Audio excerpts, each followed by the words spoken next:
बर्तमान जेहेतु राज्य सरकार पॉल्यूशन कि चालान पेमेंट को बाध्यतामूलक कर बर्तमान साइबर फ्रॉड माति विभिन्न जगह काली हजार हजार लोक मेसेज जाइए पेमेंट करने जदि मेसेज रे क्लिक कर सांगे सांगे पैसा बैंक अकाउंट रु ट्रांजैक्शन कला बेले चलीज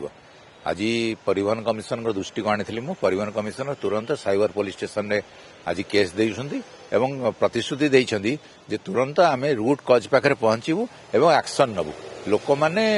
एम परिवहन सारा एवं तांकर जो साइट को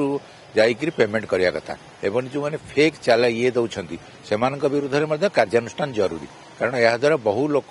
क्षतिग्रस्त हेबे।